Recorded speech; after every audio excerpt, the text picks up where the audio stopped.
नमस्कार दोस्तों, आप सभी का स्वागत है सरस्वती एकेडमी के इस यूट्यूब चैनल पर। और जैसा कि पिछली क्लास में हमने तुगलक वंश समाप्त किया और दिल्ली सल्तनत में अब हमारे पास केवल दो ऐसे वंश हैं जो बहुत ही जिनका काम जो है वो एग्ज़ाम्स के अंदर थोड़ा कम पूछा जाता है। तो हम सबसे पहले शुरू करेंगे सैयद वंश।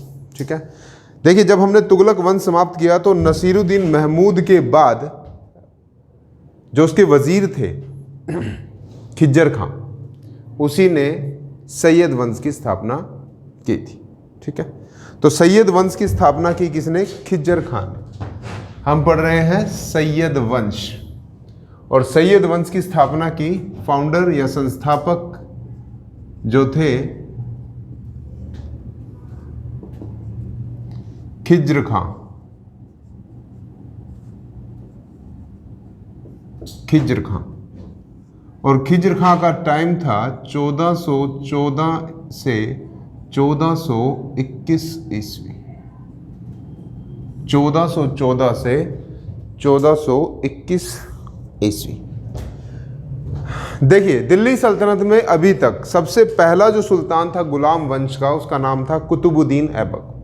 और कुतुबुद्दीन ऐबक ने सुल्तान की उपाधि धारण नहीं की थी, लेकिन इल्तुतमिश ने बगदाद के खलीफाओं से सबसे पहले सुल्तान की उपाधि धारण की और ये निश्चित किया कि दिल्ली सल्तनत में जो भी गद्दी पर बैठेगा वो सुल्तान की उपाधि धारण करेगा। लेकिन खिज्जर खां एक ऐसा शासक हुआ जिसने सुल्तान की उपाधि धारण नहीं की। नंबर एक, इसने सुल्तान की उपाधि धारण नहीं की।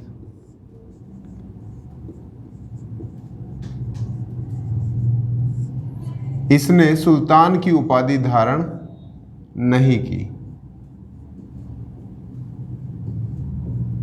सुल्तान की उपाधि धारण नहीं की, पहला ऐसा शासक जिसने सुल्तान की उपाधि धारण नहीं की। और ये भारत का प्रथम, ये क्या था? भारत का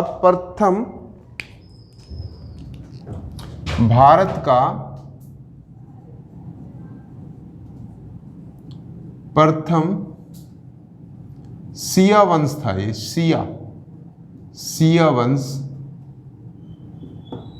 था। ये भारत का प्रथम सिया वंश था भाई।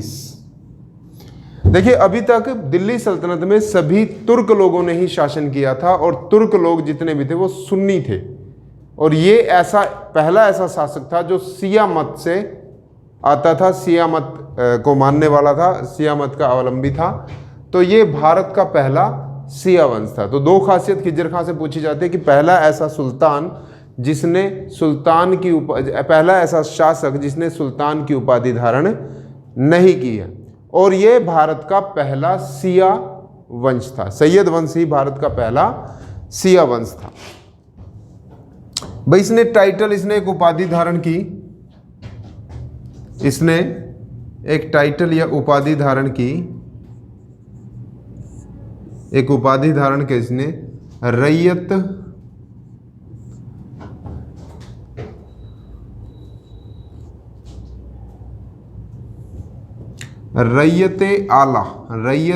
आला की उपाधि धारण करने वाला शासक था। रैयते आला की उपाधि धारण की इस शासक ने। उपाधि ली इसने। देखिए, HSSC या किसी भी एग्जाम में सैयद वंश से पूछे जाने वाला इकलौता सवाल यही है कि बताइए भारत का पहला सिया वंश कौन सा था? तो वो सैयद वंश। और पहला ऐसा शासक जिसने सुल्तान की उपाधि सल्तनत में, दिल्ली सल्तनत में नहीं धारण की, वो कौन था? खिज्र खां। ये सवाल इससे पूछे जाते हैं और ज़्यादा सवाल इससे नहीं पूछे जाते हैं खिज्र खां से सैयद वंश में।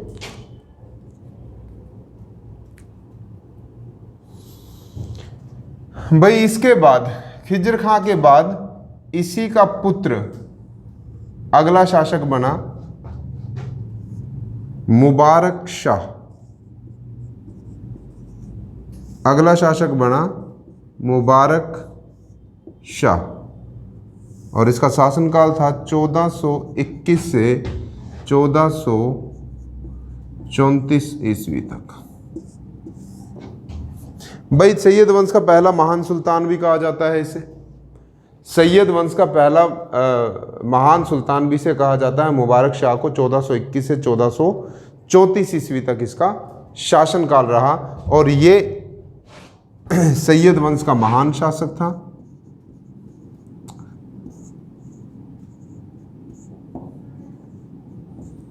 महान शासक, ग्रेटेस्ट रूलर था भाई।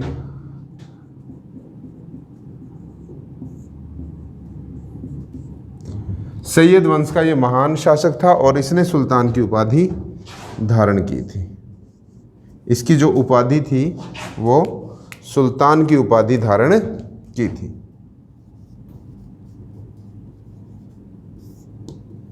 सुल्तान की उपाधि धारण की।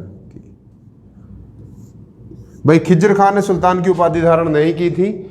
इसी के बाद इसका ही पुत्र शासक बना, इसका उत्तराधिकारी बना मुबारक शाह, और मुबारक शाह ने सुल्तान की उपाधि धारण की थी। ये था इसका सन या पुत्र, इसका उत्तराधिकारी बना इसी का पुत्र मुबारक शाह। और मुबारक शाह के बारे में मुबारक शाह ने ही एक सिटी फाउंड की दिल्ली में एक शहर की स्थापना की। दिल्ली में एक शहर की स्थापना की यमुना के किनारे।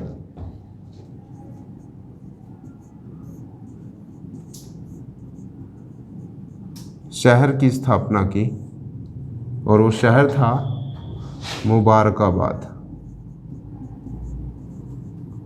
मुबारकाबाद शहर की स्थापना की इसने दिल्ली में।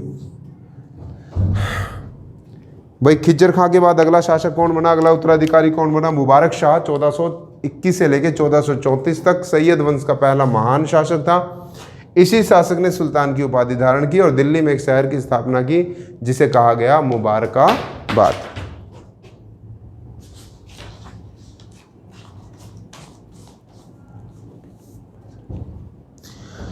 भाई एक इतिहासकार हुए हैं सल्तनत काल में,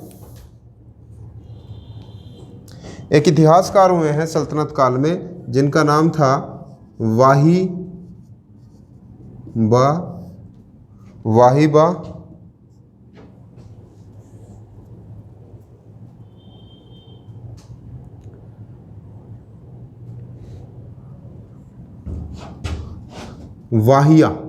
वाहिया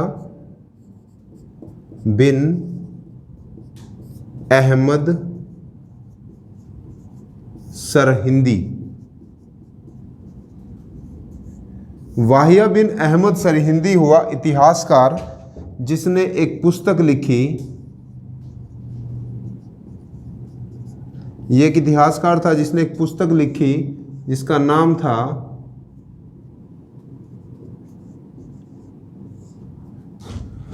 नाम था तारीख़ मुबारक शाही। तारीख़ ए मुबारक शाही।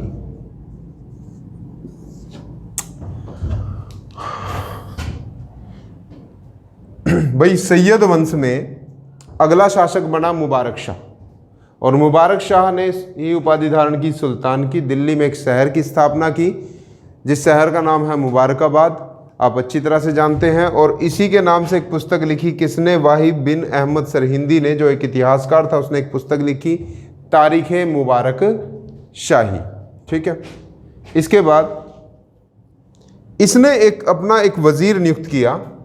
इसका एक वजीर था, मुबारक शाह का एक वजीर हुआ इसने अपना वजीर घोषित किया किसे, या पीएम पद पर बिठाया किसे? बहलोल लोधी को। बहलोल लोधी। भाई ये जो बहलोल लोधी है ये पहला अफगानी था। भाई ये एक अफगानी था। अभी तक दिल्ली सल्तनत में जो शासन कर रहे थे वो सारे के सारे तुर्क थे, सारे के सारे तुर्किस्तान से बिलोंग करते थे। लेकिन बहलोल लोधी अकेला ऐसा व्यक्ति था जो अफगानी था और जो इस पद पर पहुंचा। किसके शासनकाल में? मुबारक शाह के शासनकाल में बहलोल लोदी जो है वो इसका वजीर बना, और सारी सैन्य शक्ति और प्रशासन की सारी शक्ति किसके हाथ में थी? बहलोल लोदी के हाथ में थी। और यही बहलोल लोदी जो है वो मुबारक शाह का बहुत ही अजीज था। बहलोल लोदी पीएम बन गया, वजीर बन गया, किसके शासनकाल में? मुबारक शाह के शासनकाल में। इसके बाद अगला शासक, भाई अगला शासक बना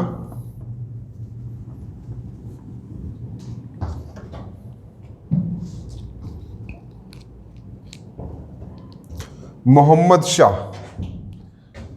इसका उत्तराधिकारी, मुबारक शाह का उत्तराधिकारी बना मोहम्मद शाह।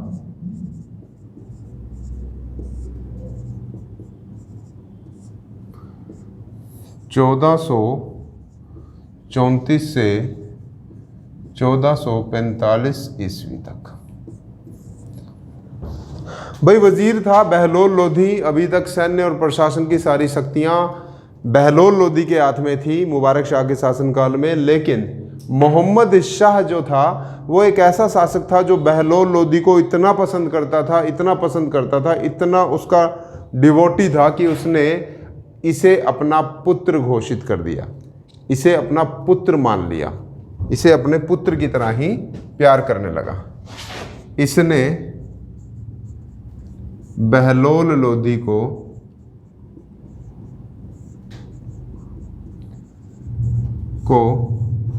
दत्तक पुत्र का दर्जा दिया भाई। और दत्तक पुत्र आप समझते हैं गोद लिया हुआ पुत्र। दत्तक पुत्र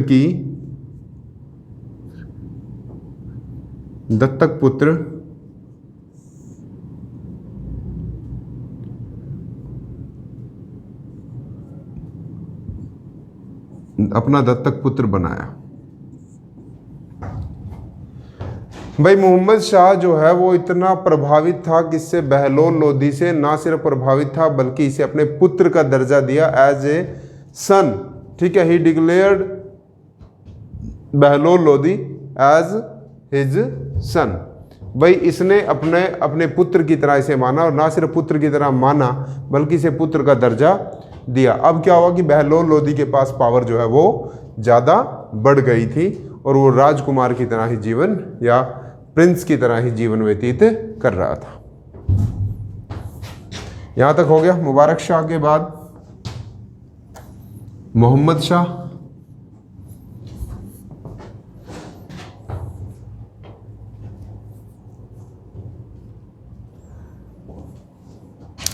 इसके बाद अगला शासक अलाउद्दीन आलम शाह। अलाउद्दीन आलम शाह, और शासनकाल 1445 से 1451 ईस्वी तक। भाई 6 साल शासन किया इसने अलाउद्दीन आलम शाह। लेकिन बेहद अयोग्य, बेहद कमज़ोर शासक था, और बेहद कमज़ोर शासक होने की वजह से बहलोल लोदी ने इसे कहा कि या तो तुम स्वयं सिंहासन छोड़ दो, नहीं तो मैं तुम्हें मार डालूंगा, आई विल किल यू। भाई या तो तुम स्वयं अपनी इच्छा से ही शासन, अपनी इच्छा से ही राजगद्दी छोड़ दो, नहीं तो मैं तुम्हारा कत्ल कर दूंगा। तो कहते हैं कि इतना अयोग्य और इतना नाकाबिल था कि इसने अपनी इच्छा से स्वयं ही क्या कर दिया? इसने स्वयं ही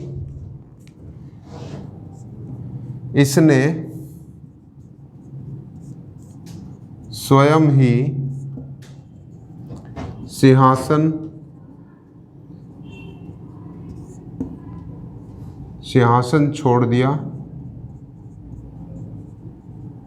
और बदायूं चला गया।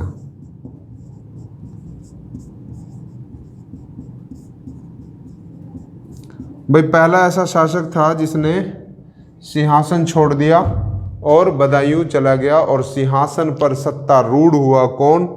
अगला शासक जिसने पहले अफगानी वंश की ना सिर्फ स्थापना की, और ये भारत में दिल्ली सल्तनत में पहला ऐसा अफगानी शासन था, पहला ऐसा अफगानी शासन था, क्योंकि अभी तक पूरी दिल्ली सल्तनत में केवल तुर्कों का शासन चल रहा था। ये अकेला ऐसा शासन था, एक ऐसा वंश था जो अफगानी वंश कहलाया। आपसे पूछ सकते हैं कि बताइए दिल्ली सल्तनत में पहला अफगानी वंश कौन सा था, तो वो था लोधी वंश। तो सैयद वंश के बाद यहीं तक ये सैयद वंश था, और सैयद वंश के बाद अगले वंश की स्थापना की किसने? बहलोल लोधी ने। ये क्वेश्चन एक बार केबीसी में पूछा गया था कि बताइए लोधी वंश का संस्थापक कौन था, और ऑप्शन में सिकंदर लोधी भी था, बहलोल लोधी भी था और इब्राहिम लोधी भी था।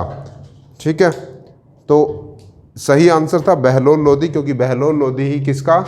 मुबारक शाह का वजीर था, जिसने बाद में अलाउद्दीन आलम शाह को गद्दी से निष्कासित कर कर दिल्ली सल्तनत में स्थापना की किसकी? लोधी वंश की। और लोधी वंश का शासक बहलोल लोधी, जिसका शासनकाल 1451 से लेके 1526 तक लोधी वंश रहेगा, और पहला शासक होगा कौन? बहलोल लोधी। ठीक है, तो अगली वीडियो में हम देखेंगे अगला वंश लोधी वंश, और यह सैयद वंश से इतने ही क्वेश्चंस हैं, इतने ही क्वेश्चन आपसे पूछे जाते हैं। आपसे पूछ सकते हैं कि बताइए सबसे पहले की लोधी वंश सैयद वंश का संस्थापक या फाउंडर कौन था?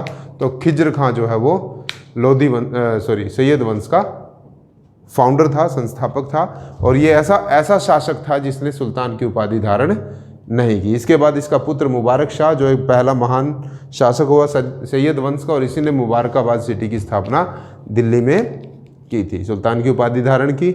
और इसके बाद इसी की पुस्तक लिखी गई, तारीख़ मुबारक शाही। किसने लिखी? वाहिया बिन अहमद सरहिंदी ने, जो एक इतिहासकार था, और इसी ने अपना एक वजीर, अपना एक पीएम नियुक्त किया, किसे? बहलोल लोधी को। और यही बहलोल लोधी मुबारक शाह से कहाँ तक पहुँचा? अलाउद्दीन आलम शाह तक पहुँचा, और अलाउद्दीन आलम शाह से को इसने दिल्ली की गद्दी से निष्कासित कर कर दिल्ली की सल्तनत में लोधी वंश की स्थापना की। और यही लोधी वंश भारत का पहला अफगानी वंश कहलाता है। तो अगली वीडियो में हम देखेंगे लोधी वंश के बारे में पढ़ेंगे हम, और बहलोल लोधी जिसका संस्थापक है। तो वीडियो को कमेंट कीजिए, शेयर कीजिए, और अच्छे कमेंट आप दें। इसमें जो भी कमियां रह जाती हैं किसी क्वेश्चंस को लेके, तो आप कमेंट में डाल सकते हैं। तो आप ज़्यादा से ज़्यादा शेयर कीजिए हमारी इस वीडियोज़ को, और हम बिल्कुल फ्री ऑफ कॉस्ट आपको पढ़ा रहे हैं अच्छे कंटेंट के साथ। फिर भी अगर कोई कमी रह जाती है तो हमें बताएं, ताकि हम उन कमियों में सुधार करके और अच्छा कंटेंट बना सकें आप लोगों के लिए। तो थैंक यू वेरी मच।